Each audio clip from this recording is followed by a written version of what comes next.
Bonjour, vous écoutez l'épisode 106 de la saison 2 du podcast Revue et corrigée.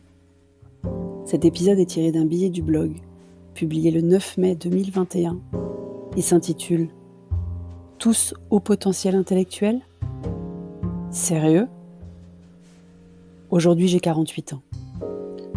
C'est un peu bête comme âge 48, comme chiffre aussi, 48. Ni rond, ni premier, ni même vaguement intéressant. 4 fois 12 à la rigueur. Et encore, est-ce vraiment un truc 4 douzaines ? Parce que pour un âge, la douzaine, ça ne veut pas dire grand-chose. On parle de décennies souvent, mais de douzaine, quasiment jamais, non ? Alors comme souvent, le jour de mon anniversaire, je m'attarde sur les choses qui ont changé depuis mon enfance. Le chiffre de l'anniversaire vient clore une année qui s'est écoulée, pas en ouvrir une qui arrive. Donc le regard vers le passé est logique, non ? Et un des trucs qui m'a frappé cette année, c'est la recrudescence des HPI, l'acronyme de Haut Potentiel Intellectuel. Il y a 40 ans et quelques, on disait encore surdoué, et ça n'était pas une bonne chose. Aujourd'hui, tous les parents et grands-parents excusent des comportements juste et simplement grossiers, en expliquant d'un air entendu « c'est un HPI ». Depuis quand l'intelligence est devenue une excuse pour mal se comporter ?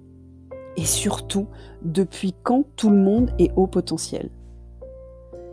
Comme on ne peut pas vérifier la véracité et difficilement remettre en cause les parents et grands-parents énamourés de leur tête blonde, rousse ou brune, on se retrouve à devoir vivre avec des comportements odieux sans pouvoir rien dire. Et partout, on voit fleurir des HPI.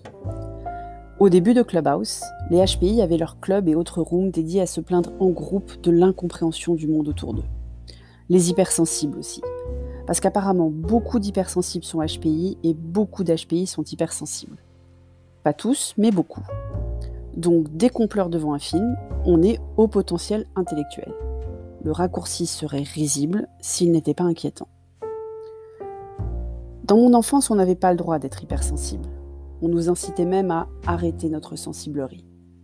C'est pour ça que je peux en effet pleurer devant La petite maison dans la prairie ou plus récemment le moindre épisode de This Is Us, dans l'intimité de ma chambre à coucher, seule devant un écran.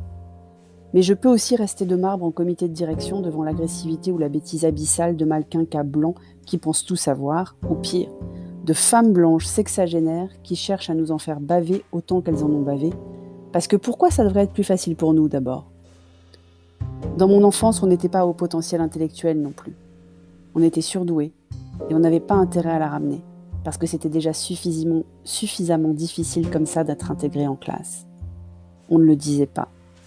On le niait même quand le sobriquet nous était attribué par une nouvelle connaissance qui découvrait le fossé entre notre âge et notre niveau scolaire ou universitaire. Dans mon enfance, il fallait être poli, courtois, ne pas faire de boudin, prêter à ses camarades, bosser, faire des efforts, changer son comportement, s'adapter au monde qui nous entourait, bref, tout l'inverse d'aujourd'hui où c'est le monde qui est trop dur et qui doit s'adapter. Alors tout ce petit monde qui clame haut et fort être HPI et ou hypersensible s'entend et se rassemble pour essayer de faire changer le monde qui les entoure et ne pas avoir, eux, à changer de comportement. Dans mon enfance, on essayait de changer le monde sur des injustices profondes comme avec SOS Racisme ou ACT UP à la grande époque. À présent, on fait de la cancel culture, sans perspective historique ni reconnaissance des avancées faites, et on crie au scandale non inclusif quand il y a des chiffres romains dans le titre d'un tableau. On se bat même pour faire accepter des comportements inacceptables donc. On met des horloges digitales parce que les enfants n'ont plus envie, ou le temps, ou les neurones pour apprendre à lire l'heure aussi. Mais ils sont haut potentiel intellectuel, les petits chéris. Alors il ne faut pas y aller trop fort et surtout pas les obliger à apprendre des choses d'un autre âge. La vie peut être plus douce sans les aiguilles d'une horloge parce que c'est pointu les aiguilles d'abord. On est déjà nul en éducation. Le seul système français qui n'a pas évolué de toute la Ve République, à part pour petit à petit alléger le programme, diminuer les exigences et simplifier l'orthographe.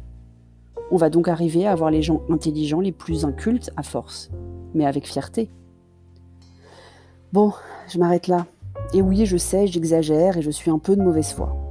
Mais c'est mon 2e anniversaire confiné, alors j'ai le droit. Et puis je suis hypersensible. Alors venez pas m'embêter, ok ? Merci de m'avoir écouté. Si vous appréciez ce podcast, vous pouvez me remercier en passant sur mon compte Buy Me a Coffee, le lien est dans les notes d'épisode. Si vous êtes sur Apple, surtout laissez un commentaire avec vos 5 étoiles, c'est très important les commentaires. et sur toutes les plateformes de balado-diffusion. Abonnez-vous et partagez. À bientôt.